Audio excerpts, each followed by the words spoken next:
Welcome along to South Today's Sport. Time to talk netball again. Not everyone in New Zealand was upset about losing the Constellation Cup 4-1 to Australia. Former international Natalie Avellino joins me in the studio with a little smile on her face. Good evening, Natalie. Welcome along. Hi, Tom. Maybe a big smile. Big smile. Okay, you're allowed to enjoy it, being a former Diamond. What did you think of the series overall? All games were close, but Australia had just the better of New Zealand. Yeah, they did in the end, and I suppose it came down to look at the Australian teams, how they went in the ANZ Championship to the New Zealand teams.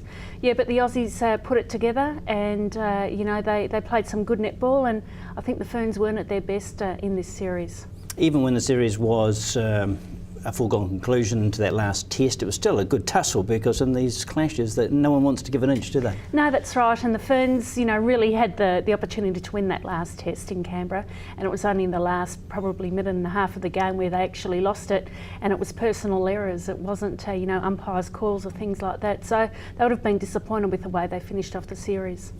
Waimara Tamanu changed the lineup a little bit. She's looking obviously to the future. Do you think there's progress made in that regard? Oh look, I think it was great to have some different players like Latu and Francois play against Australia in that environment. I still think Irene van Dijk's New Zealand's best shooter, and she just offers so much for them.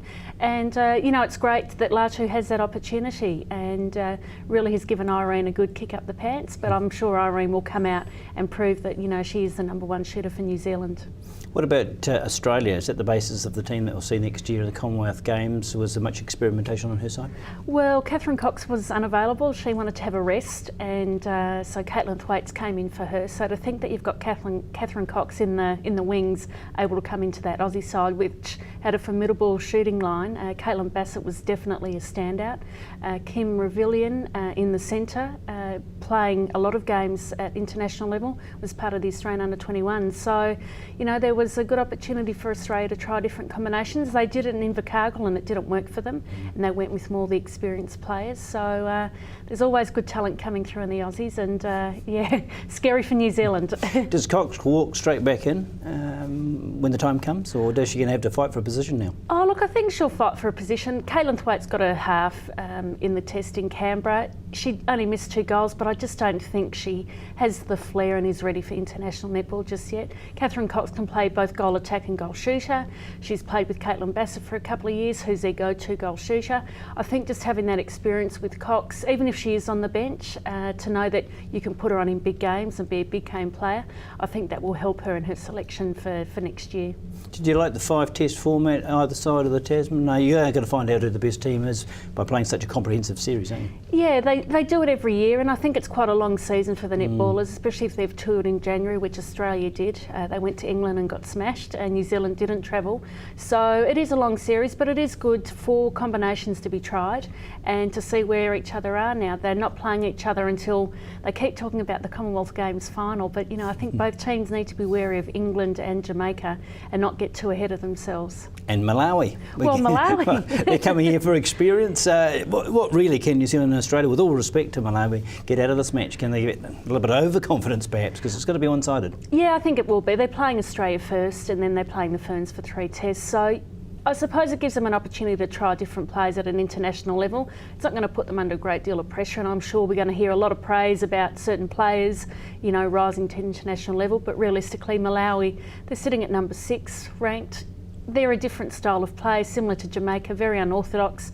I think in the World Championships in New Zealand, they threw 64 passes before they scored their first goal. Right. They like to build up. So I think that's going to be quite frustrating for Australia and New Zealand, but it does give international opportunities to players that may not get them, and give the Aussies and New Zealand teams a chance to work on certain combinations and plays against Malawi.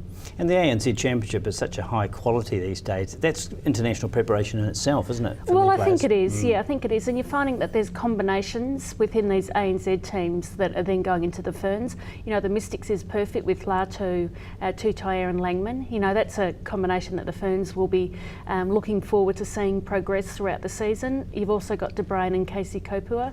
So there's really combinations working within franchise teams, and same in Australia.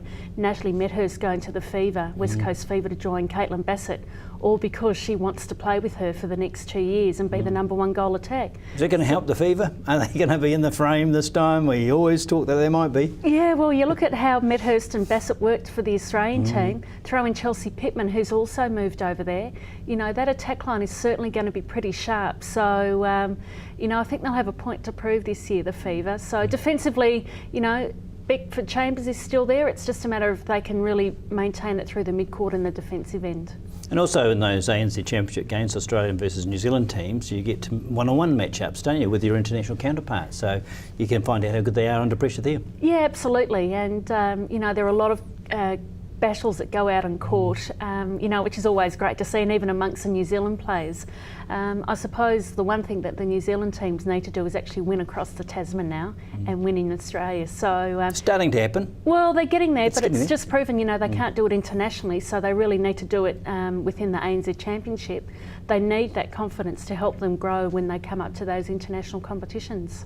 Everyone's got a view on the physical nature of the game these days. Natalie, what's yours? Has it changed remarkably from your playing days, for instance? Oh, look, it's still physical. You know, I've played against Laura Langman, I've played against Jolene Henry. You know, it is physical. I sat and commentated on radio for the first test in Invercargill, and I couldn't believe how physical it was.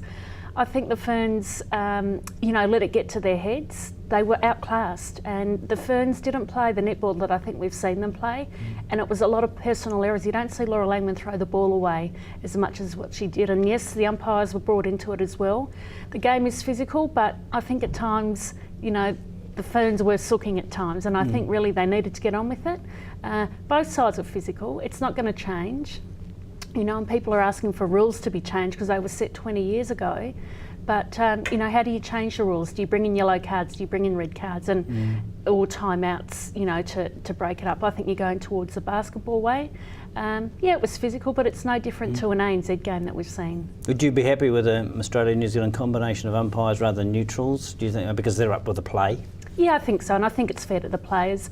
You know, you're the top 2 countries in the world. Why shouldn't you have the top 2 umpires, no matter where they're from? And it happens to be in New Zealand and an English umpire, an Australian and England umpire. You do need to have the top 2 umpires, and we have them in ANZ Championship, so why not have them for internationals? I think it is unfair for the players, and to be fair on those other umpires that umpired the series, they're not up to speed. You know, they're pretty slow. They don't umpire that competition week in, week out. So if they want international umpires umpiring that level, bring them out to our competition, let them get a feel of what it's like, so the players are aware of their style and the umpires are aware of how quick the game actually is. All right, far more important, you've had changes in your life since we last saw you, a young child, and how's motherhood? Oh, loving it. Why didn't I do it earlier? No, I love my time with my daughter, Emmy. She's just gorgeous, and really enjoy being a mum. And, you know, that's my focus now, and coaching at Southland Girls High School. So, yeah, I'm stepping back a little bit and enjoying my little girl. She travels well because you took her to the Nationals, didn't you, at the National School? Yeah, she's travelled well. We've been from Australia to Invercargill. We've gone back to Australia and up to Auckland, Christchurch. So she's a real little jet setter, loves her netball already. She's watched plenty of netball.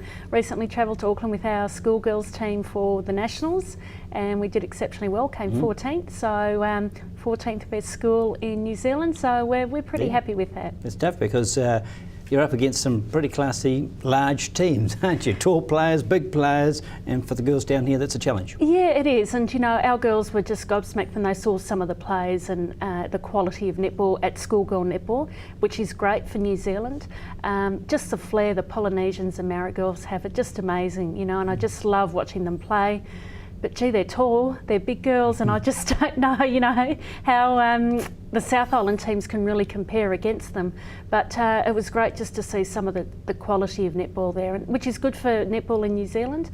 But we really enjoyed the experience, and the girls now know what it's like to match it against the best in the country. So our goal next year is to get there again. So we need to get through the South Islands, which are in Invercargill, and hopefully we can repeat our performance, get to Nationals and have a better placing.